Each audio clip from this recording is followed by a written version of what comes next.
Hi friends. आज हम बात करने वाले हैं एक ऐसे टॉपिक के बारे में जो हर एक कोई इन्वेस्टर्स के लिए एक इम्पॉर्टेंट टॉपिक हो सकता है। जी हाँ, डेट म्यूचुअल फंड। अक्सर लोग हम लोग देखते हैं कि पैसा फिक्स डिपॉजिट यानी एफडी में डाल देते हैं क्योंकि एफडी को सबसे ज़्यादा सेफ माना जाता है। पर आपको क्या पता है कि डेट म्यूचुअल फंड एफडी का एक स्मार्ट ऑल्टरनेटिव चॉइस हो सकता है। जी हाँ दोस्तों, इस वीडियो में हम लोग बात करेंगे debt mutual fund. Debt mutual fund होता क्या है, कैसे काम करते हैं, इनका बेनिफिट्स क्या है, रिस्क भी क्या है, और क्या फ्यूचर में डेट म्यूचुअल फंड एफडी से बेटर हो सकता है। चलिए दोस्तों शुरू करते हैं। और इस वीडियो को शुरू करने से पहले अगर आप इस चैनल पे नए हो तो चैनल को सब्सक्राइब जरूर कीजिए। तो फर्स्ट हम लोग देखेंगे कि डेट म्यूचुअल फंड है क्या। देखिए, म्यूचुअल फंड क्या होता है। म्यूचुअल फंड होता है कि इन्वेस्टर्स, जितने इन्वेस्टर्स लोग पैसा इन्वेस्ट करते हैं, सारे पैसा को इकट्ठा करके एक प्रोफेशनल फंड मैनेजर्स होते हैं जो एक्चुअली फंड को मैनेज करते हैं। उसके बदले वो कुछ चार्जेस भी लेते हैं जिसको हम लोग एक्सपेंस रेशियो कहते हैं। अब देखिए, म्यूचुअल फंड का डिफरेंट टाइप होता है। जैसे इक्विटी म्यूचुअल फंड होता है। इक्विटी म्यूचुअल फंड में क्या होता है, आपका पैसा पूरा का पूरा स्टॉक में इन्वेस्ट होता है इक्विटी मार्केट में। ऐसे ही डेट म्यूचुअल फंड एक टाइप का म्यूचुअल फंड है। इसमें क्या होता है, इसका सिंपल लॉजिक ये होता है कि पैसा को फिक्स्ड इनकम इंस्ट्रूमेंट जो होता है उसमें इन्वेस्ट करना। अगर हम लोग अभी बात करेंगे कि फिक्स्ड इनकम इंस्ट्रूमेंट क्या है, तो हम लोग एफडी को ही सिर्फ सोचते हैं कि फिक्स्ड रेट ऑफ इंटरेस्ट है एफडी।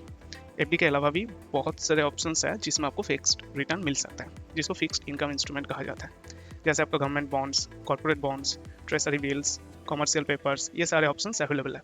अगर आप देखो, आप चाहो तो इसको भी इंडिविजुअली आप जाके इन्वेस्ट कर सकते हो। बट सबसे आसान तरीका मैं बताऊंगा कि बेटर आप डेट म्यूचुअल फंड पे डालो, जो कि आपका पैसा इस सारे प्लेटफॉर्म में इंडिविजुअली इन्वेस्ट होगा उसके थ्रू, और आपको मैनेज भी करना नहीं पड़ेगा क्योंकि उसके लिए फंड मैनेजर्स बैठा हुआ है जो फंड को मैनेज कर रहा है। अभी देखिए, डेट म्यूचुअल फंड, इसका मेन फोकस क्या होता है। इसका मेन फोकस यही होता है कि कैपिटल को सेफ रखना है और स्टेबल रिटर्न देना है। तो ऑब्वियसली अगर आप देखोगे, कंपेयर करोगे, तो debt mutual fund equity mutual fund की तरह उतना रिस्क नहीं होता इसमें। और इसका मार्केट जो अगर ग्राफ देखोगे, ये वोलाटाइल भी नहीं होता है क्योंकि ऑब्वियसली आप अगर कम रिटर्न की बात करोगे तो रिस्क भी कम होगा। एंड इक्विटी मार्केट से ऑब्वियसली इसका रिटर्न कम है, ऑलमोस्ट इक्विवेलेंट टू एफडी। कभी कभी थोड़ा बहुत ज़्यादा मिल जाता है। तो अभी अगर बात करें कि एफडी क्या सेफ है, अगर एफडी सेफ है तो डेट म्यूचुअल फंड क्यों। देखिए, एफडी में हम लोग को एक फिक्स्ड इंटरेस्ट मिल जाता है जो कि लगभग 6 से 7% साल की। पर अगर हम लोग बात करें कि पैसा मुझे इमरजेंसी चाहिए, फॉर एग्जांपल आपने एक एफडी किया 1 साल के लिए, बट आपको इमरजेंसी पर्पस में पैसा चाहिए। आप अगर एफडी को वो टाइम के पहले, मैच्योरिटी टाइम के पहले अगर विथड्रॉ करना चाहते हो तो ऑब्वियसली आपको कुछ पेनल्टी पे करना पड़ता है। पर अगर हम लोग डेट म्यूचुअल फंड के बारे में बात करें तो इसमें आपके पास फ्लेक्सिबिलिटी रहता है। आप क्या कर सकते हो, पैसा विथड्रॉ कर सकते हो। अब ये जो कॉन्सेप्ट है, इसको एग्जिट लोड कहा जाता है। आप अगर पैसा को आज इन्वेस्ट करके 1 महीना बाद विथड्रॉ करना चाहते हो तो आपको इंडिविजुअल डेट म्यूचुअल फंड का इंडिविजुअल एग्जिट लोड होता है, तो आपको देखना पड़ेगा उसका एग्जिट लोड क्या है। अब अगर मोस्टली देखोगे शॉर्ट ड्यूरेशन फंड, उसमें ज़्यादा से ज़्यादा आपको दिखेगा कि आफ्टर 5 डेज अब अगर पैसा को पूरा विथड्रॉ करते हो तो एग्जिट लोड 0 रहता है। थोड़ा और ज़्यादा टर्म का, अगर ड्यूरेशन का अगर आपको चाहिए, तब आप देखोगे ज़्यादा से ज़्यादा 1 मंथ एग्जिट लोड एप्लीकेबल रहता है। उसके बाद एग्जिट लोड कम्प्लीटली 0 रहता है। तो ये एक फ़ायदा होता है, आपके पास पैसा का लिक्विडिटी रहता है जो एफडी में नहीं होता है। अब अगर बात करें रिटर्न के बारे में, तो रिटर्न जो है वो मार्केट का कंडीशन के ऊपर डिपेंड करता है। जैसे इंटरेस्ट रेट कम हो जाए तो डेट फंड का जो नेट एसेट वैल्यू होता है, जिसको हम लोग एनएवी कहते हैं, वो बढ़ता है।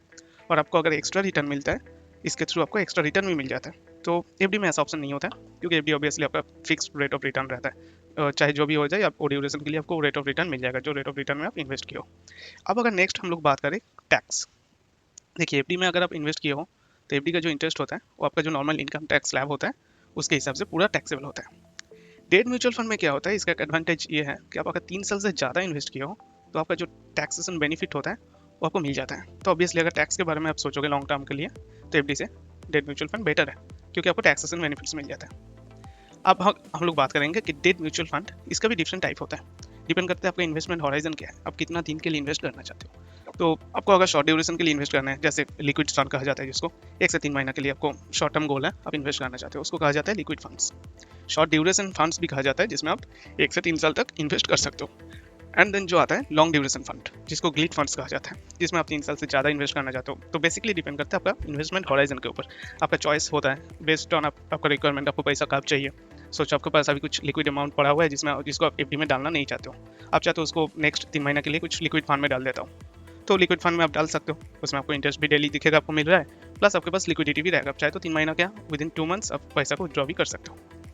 और एक टाइप का होता है corporate bond funds. Corporate bond funds में क्या होता है, ये जो फंड मैनेजर्स होते हैं, ये जो हाई क्वालिटी कॉर्पोरेट बॉन्ड्स रहता है उसमें इन्वेस्ट करते हैं। तो ये सब डेडिकेटेड कॉर्पोरेट बॉन्ड्स में ही इन्वेस्ट करते हैं। तो ये एक ओवरऑल एक ब्रीफ था डेट म्यूचुअल फंड के बारे में, ये होता क्या है। I hope you guys understand very well. अभी हम लोग अगर बात करेंगे रिस्क के बारे में, तो देखिए ऐसा कोई मार्केट में चीज़ नहीं है, इन्वेस्टमेंट नहीं है जिसमें रिस्क फ्री है 100%। तो रिस्क फ्री 100% कभी भी नहीं होता है। डेट म्यूचुअल फंड में भी कुछ मेजर रिस्क होते हैं, हम लोग अगर देखेंगे तो उसके लिए भी हम लोग उसके ऊपर भी डिस्कस करेंगे। पहले बात है कि इंटरेस्ट रेट रिस्क।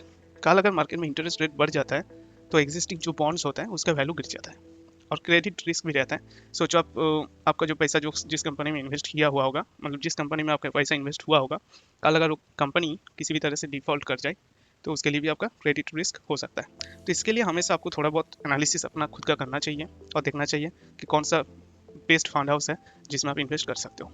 और इसमें और एक फ़ायदा भी होता है, क्या होता है, जो प्रोफेशनल फंड मैनेजर्स रहते हैं आपका पैसा को लेकर डाइवर्सिफाई करते हैं। ऐसा नहीं कि कोई एक कंपनी में पूरा का पूरा 100% एलोकेशन डाल दे। तो आप अगर एलोकेशन देखोगे तो एलोकेशन डिफरेंट होता है, डिफरेंट कंपनी में different amount of money invest किया जाता है। तो इसमें क्या होता है, आपका रिस्क भी डाइवर्सिफाई हो जाता है। तो ये ओवरऑल एक रिस्क है इसमें। अभी अगर हम लोग बात करेंगे कि डेट म्यूचुअल फंड क्या सच में एफडी से बेटर है, देखिए सबसे पहले कहेंगे कि आपका पर्सनल गोल क्या है। आपको अगर गारंटेड रिटर्न चाहिए और रिस्क बिल्कुल नहीं लेना है तो बेटर है एफडी, आप एफडी में इन्वेस्ट करो। लेकिन आप अगर थोड़ा बहुत रिस्क ले सकते हो एंड आपको post tax return better return चाहिए तो डेट म्यूचुअल फंड एक बेटर ऑल्टरनेटिव हो सकता है। तो डिपेंड करता है आपका रिस्क एपिटाइट, आपका चॉइस के ऊपर। दूसरा जो चीज़ है लिक्विडिटी, आपको अगर शॉर्ट टर्म में पैसा का जरूरत है पर मीन टाइम आप नहीं चाहते हो कि पैसा को आपका सेविंग्स अकाउंट में रखने के लिए, क्योंकि आपको पता है सेविंग्स अकाउंट में पैसा रखना मतलब ऑलमोस्ट वो इन्फ्लेशन को भी बीट नहीं करता है। तो उसके लिए भी आप डेट म्यूचुअल फंड चूज़ कर सकते हो और लॉन्ग टर्म का ऑब्वियसली टैक्सेशन बेनिफिट भी आपको मिल जाता है। तो ये रहा एक ओवरऑल डेट म्यूचुअल फंड के ऊपर आइडिया। आपको अगर इसके बारे में और भी डिटेल्स में जानना है तो आप खुद भी एनालिसिस कर सकते हो, और अगर इन्वेस्ट करना चाहते हो तो बेटर है आप अपना खुद का एनालिसिस जरूर करो, देखो कौन सा बेटर है, कौन सा फंड हाउस बेटर है, एंड अपना कोई पर्सनल अगर फाइनेंशियल एडवाइजर भी है तो उसके साथ एक बार डिस्कस कर सकते हो, फिर आप इन्वेस्ट कर सकते हो। चलिए मिलते हैं अगले वीडियो पर। Thank you.